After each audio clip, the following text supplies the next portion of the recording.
Hey everybody, this is Ziggy. This is my attempt to make a coherent how to play Warcry on tabletop simulator video. I'm going to break this down into 4 major groups. First thing is just some tabletop simulator basics, a few settings and things that we'd recommend.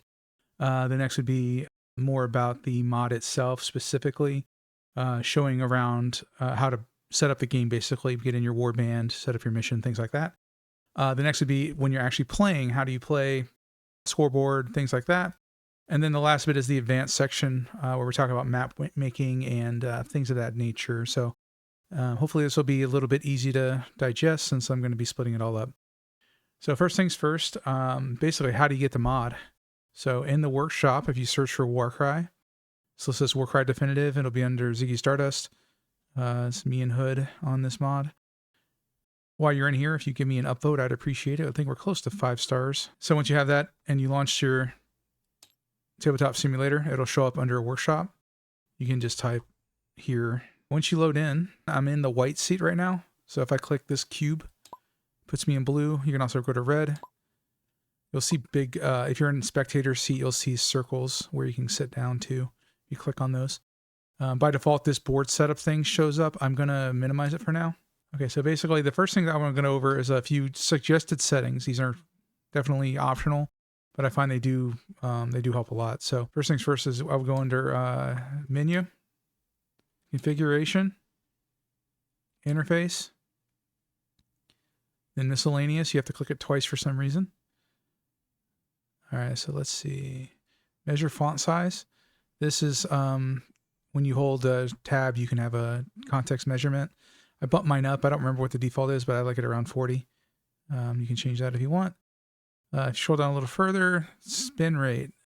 So if I were to lower this, again, I don't know what the default is, but if I click this, see how it moves fast, but then it slowly turns. It's better just to max it out. You just want the camera to zip instantly where you're wanting to go.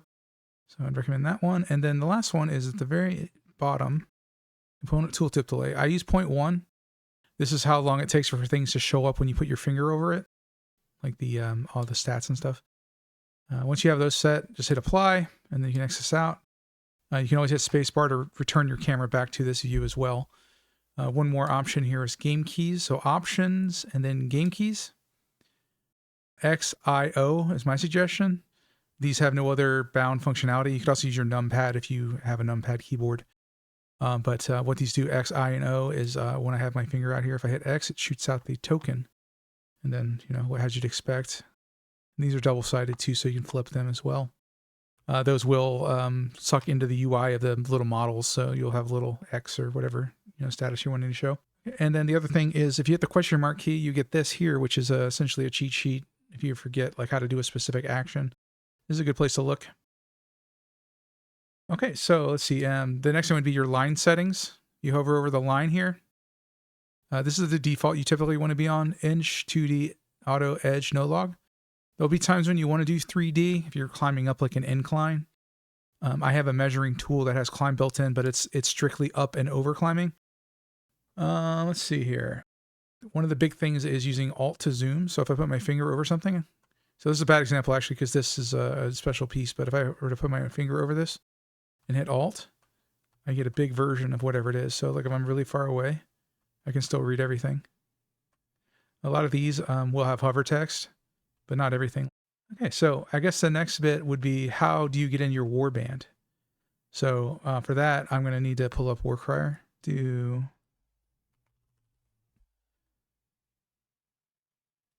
All right, so I'm just going to grab some questers. So you use this system here. So I'm just going to grab one of each, even though it's not. I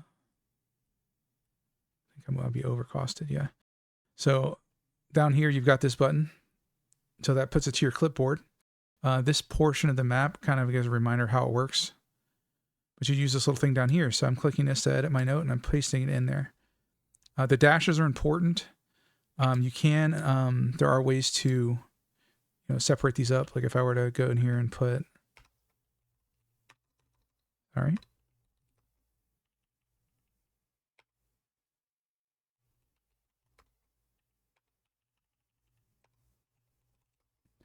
All right, when I hit load warband,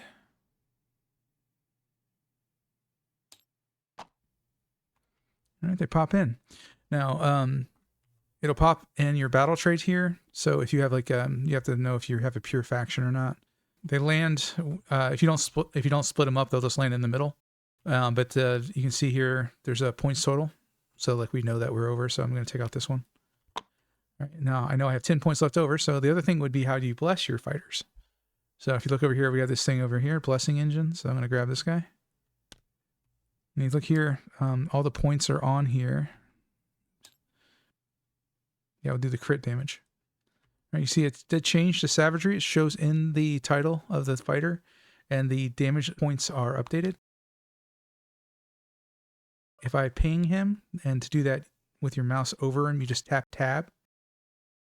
If you were to like do this, would also do it, but you don't want to pick up the model if you can help it, because you'll mess up possibly with the placement and things like that. As you notice here, the name, all the stats show up over here as well. There are possible duplicates you can get. So like gorgers, for instance, there's 2 kinds of gorgers. So if that happens, you can come over here. Or if you just want like all the sculpts. So we got 2 different ones, right? This one's Maw Tribes. This one's Maw Pack. When I hover over, you can see how quickly my stuff shows up too. All right, so that's how you get your warband. The next would be, how do you get your mission? So this thing, again, this was up by default. I set up a hopper system for this. So there's these buttons here. So I'm going to click this one, cams to hoppers. It zooms us over to the hoppers. So the way it works is you have, by default, see how these are all checked? This is what we have sorted into these bags currently. If I don't like twists, for instance, like I don't know why you would care, but if I take out deployment and victory, for instance, and I hit reset and fill,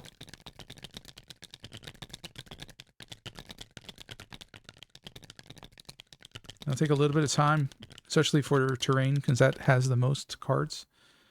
But this is how you can see now this one's empty, this one's empty. If I deal a card, I can use either button. So for clarity, I think I'll just close this. We can just use this here. So we just have one UI. So if I hit deal cards, it just pulls a random card out of here. These are basically bags and they're randomized. So if I grab, I can just find what I like. And then this is where all zoom comes in. So if you're really far away, you can all zoom over here to see what's going on. Victory condition, there's nothing programmed on here, but this actually does have all the terrain programmed on it. Be the same with deployments as well. So let me get some deployments in here. So we're going to just do match play deployments.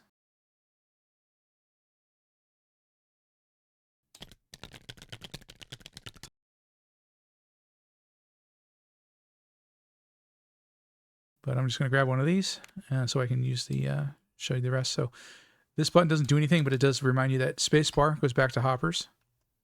And then from here, I'm going to spawn. So we have our terrain, our deployments, and the mission being over here. Sometimes it's a good idea to make a copy of this. You can just pop it in front of you and your opponent. That way you don't have to zoom over there too often to see what's going on. So you'll notice the symbols, right? If they're round 2, there'll be a little round 2 symbol. You can raise and lower these deployments in between missions over here. This is where all the things related to the mat are located. You got all your tokens, and there's little light sources that you can get. So that's how we got a mission from the hopper. So there are other ways to get missions. But these bags that are out here, I call them bags. They're tiles, but they're essentially in game, they're considered a bag. That's why there's a little bag icon at the top. This has all the previous missions that we've had during League and things that we set up with these memory bags specifically. They kind of work a little differently than these cards. These cards are basically a built-in system I set up. So I'm going to lock these in, and then I'm going to clear. And then I'm going to show you what it looks like when you spawn stuff from a different area. So let's say we wanted to play, I don't know, this mission, Helter Skelter. So you hit place, everything that's in the bag will shoot out. So you'll notice we're missing the terrain. Because this is an additive system. So I can actually, I'm going to take this off, and I'm going to spawn the terrain using this system. Now I have the mission from the bag, but the terrain from the card. So yeah, and when these things spawn, like I said, you can lower and raise here. There are weather effects that you can do.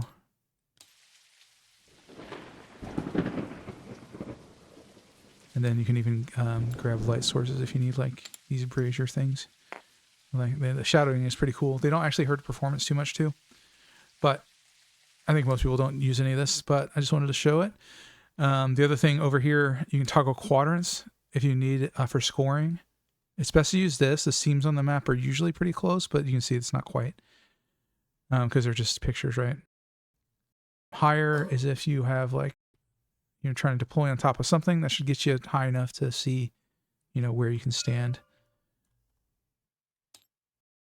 Rotate and flip, that's for the mat underneath.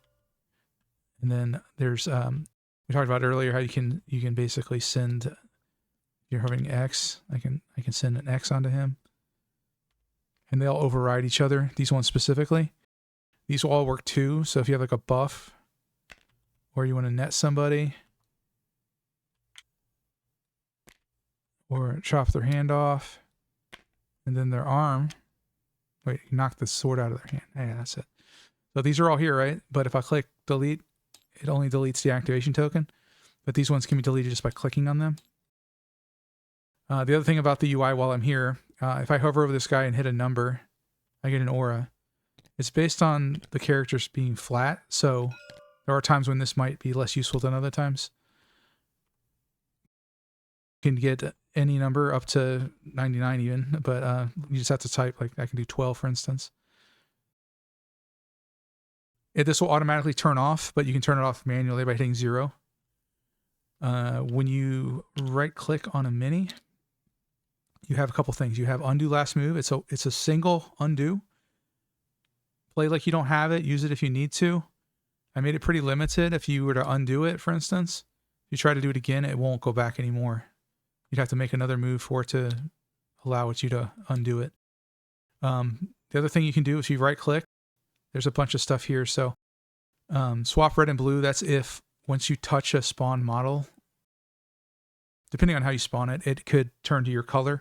If you need to make it the other color, you can right click and swap it. And that has to do with when you ping, like where the information comes out. So let me ping one of my red gorgers. See how we got the red gorger? So, yep. Let's say I wanted to climb with this guy. So you move within a half inch of where you're going to be climbing. I'm going to be moving pretty much straight up here. And if I right click, I can get a movement tool. So this puck appears. You grab it. You can get the real-time measurement. You can see the numbers changing. So you can say if I can move like, say if I wanted to move like 7, I can do this and drop it. This line will draw. And this is to make sure that you're, I use this on myself all the time. Like if I'm moving through like a friendly or something, like if this guy was here, I would know that I'm actually a little bit, I'd have to kind of go like this. And you can use, you have to kind of let it go for it to line up here, but you can kind of work it to try to make it the most optimal you can, right? But anyway, when you hit move, it does keep a count. So I could say I moved, however many. And then it is a running total. So if I had like 10 inches of movement, I could do this. And you see I moved 9.9. You can always X this out and get a new one. And then I can undo like moves in between. So you can do things like I could move here and then I have this as kind of a save point, and then I know how much I moved and I can just do whatever I want at that point afterwards. And then if I want to undo it, I can always just move back and kill this thing. So there's ways to make the movement a little easier in this game. So if I were to climb, I go over here and I'm going to do the movement tool. This can calculate the climb for you, up and over. So it's 5 inches. So you'd have to go straight up, 3 inches up, and like 2 inches over. If you were flying, you could just hit move instead of climb. But if I climb, it does the count here. This tells you how far the drop is too, so you know if you have to roll for damage. This is like a straight up horizontal move, like you're jumping.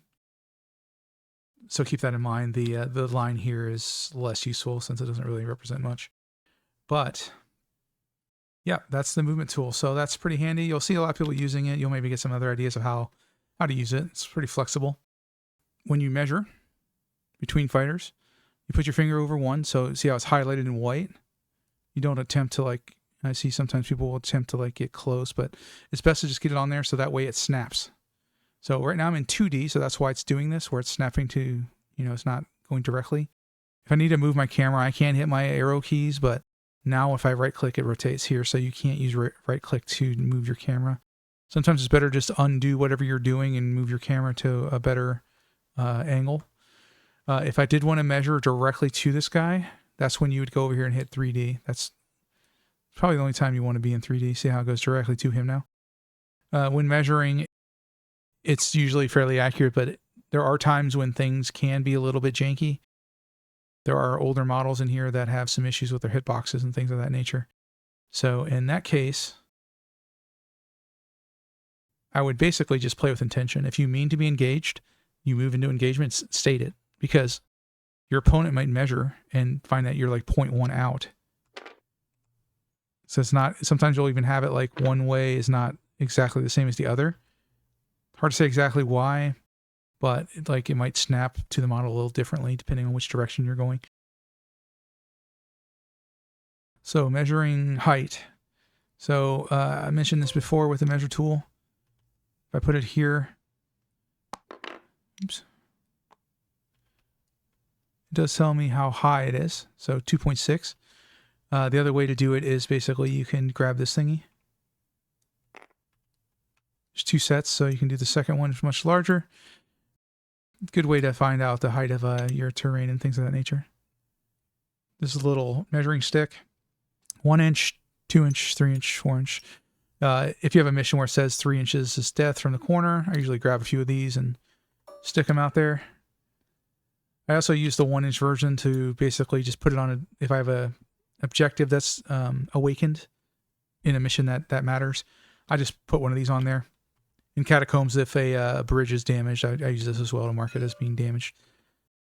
Some of the objectives and things will have auras. So see how there's this little button. When your finger shows up with the button, that's when you know you're on it.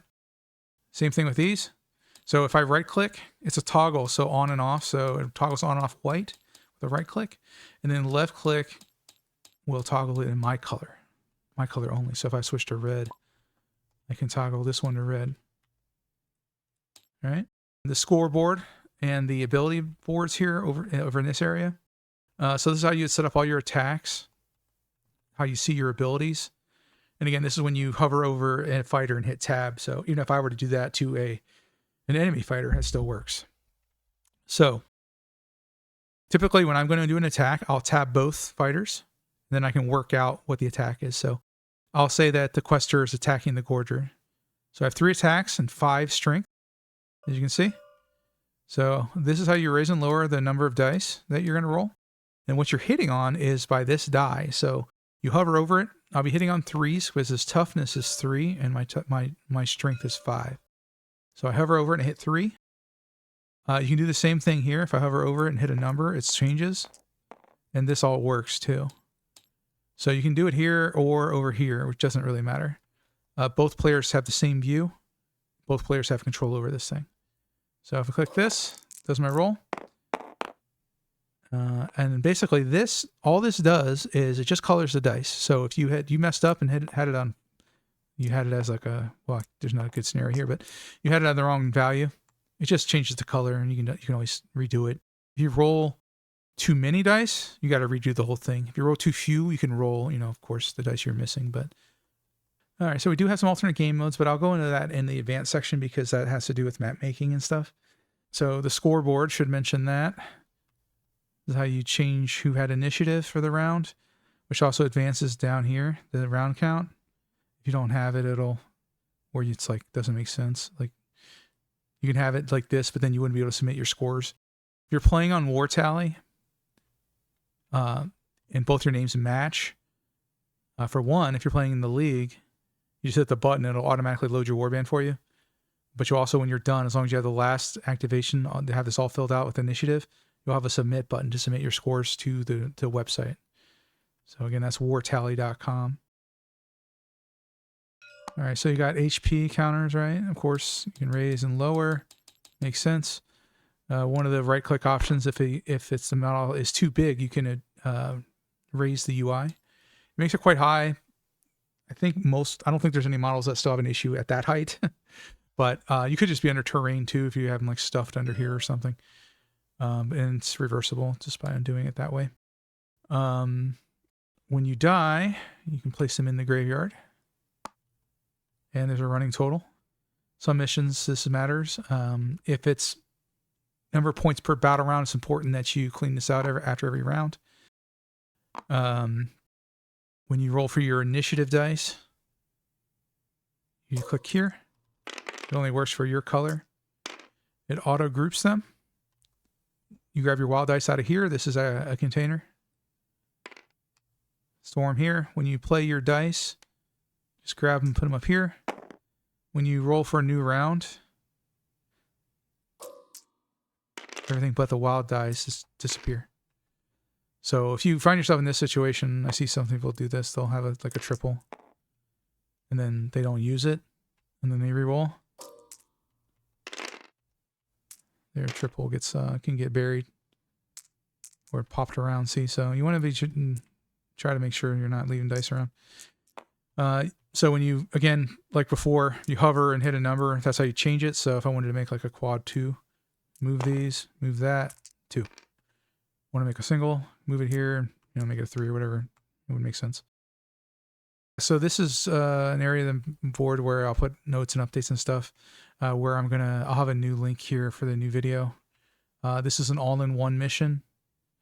So this carries basically everything you see. So Bloodshed, it has a map, it has all the warbands, and also pops out things like your, there's the rules 1-pager, or 2-pager, I should say. Inside this box, you can open it up. There's a couple things in here. There's not much you're going to be using in here, but the rules reference, you just pull it out. It's a bag. This is a more in-depth explanation of blessings. And then you got your narrative stuff here, which I hope that we get back to that. That was fun stuff. I guess we're on to the advanced stuff. So this over here, this is where all the custom content is going to go. I got Catacombs out right now because I'm doing a lot of stuff with it, and I find it pretty fun. But we also have Spear Cry, which is Aten's offensive musings mode. If you hold alt, you have a QR in the corner there. It'll take you to his website. It shows you how to play. So he basically took the best of both worlds, essentially. I have yet to play it, but maybe soon. But we've got special deployments. So if you grab these cards, they work all over here just like any other card that I've created. It doesn't matter where these go, actually. So we're gonna spawn this first. So as you can see, it's got custom, these big objectives, which are like bigger than normal, and these are smaller than normal. I think these are 2.5 or something like that. Yeah. So for this, you use the terrain. So one thing you can do is just literally take your hand and just pull one. What I do is I pull and drop, so I find one I kind of like, and then, so in this case, since I have this spawned, I would clear it first, and then spawn, because I'm spawning them both together. So that's how you would do that. And you got your decks and everything here that auto shuffle. Catacombs. Let me jump over to that. So this is where our Halloween missions are going to be. So I'll show off one of those.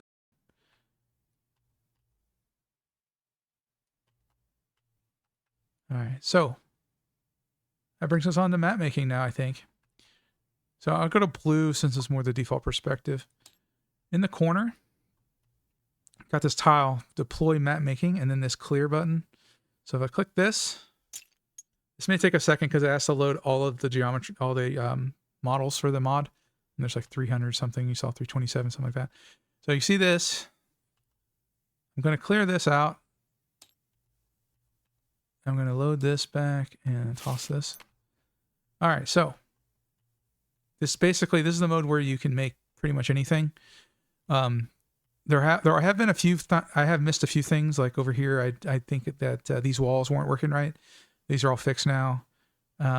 If I miss anything, just let me know, and you'll know because you try to save the card, it'll fail. So that's kind of bad. I should go in there and fix that because you could lose a lot of work. But I would suggest maybe make a save game before you actually hit the button. That way, if something messes up, you can reload your save. That's actually very important because you could literally lose a bunch of work if there's some random tiny object that's not tagged up correctly or in the right place. So for catacombs, you got these things. You can pop mats that way. There's also inside of here, these are the battle mats that have like the 3D elements on them. So this is one, so for instance, this one. And they all have little things going on like whirlpools or things like that.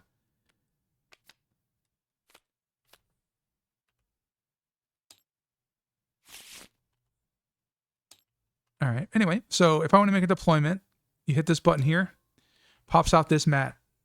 It looks normal, but it's got a ton of dots on it. So when you take your deployments, so one quick tip is like if I pick this up, the other one's right there. If I'm holding left click and hit right click, it pops down, and then I've got both. If I hold Alt, I can pop one off as well.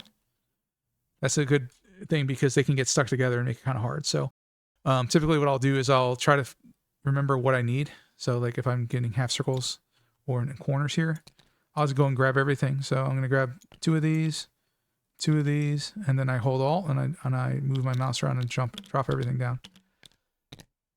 All right, so then you take these here and you can rotate. When you're holding it, you can hold Q and E to rotate. And the little disc on the ground gives you shows you where it's going to pop into existence, or snap into place rather.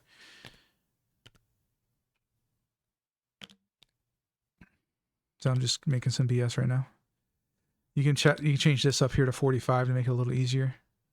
It rotates faster.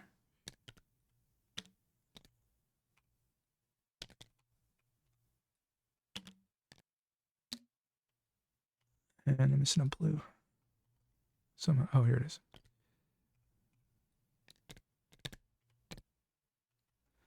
Okay, so over here, you got these cards.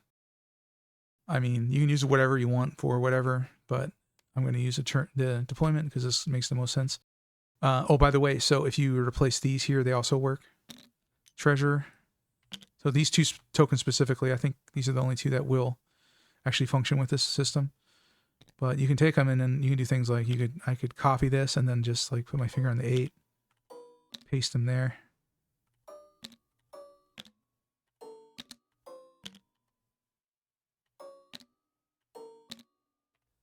Okay, and again, these have the auras on them, which will work. So I'm gonna grab this. So I'm gonna turn my camera to show you what it happens. But a big square basically shows up and eats everything. And I put over here. Typically, a good idea to make sure it works. I sometimes see I'll get like errors before the card is like reloaded. It doesn't affect anything, but if you get an error, it doesn't necessarily mean there's a problem. But so now that this is like this, these are floating because there's no mat.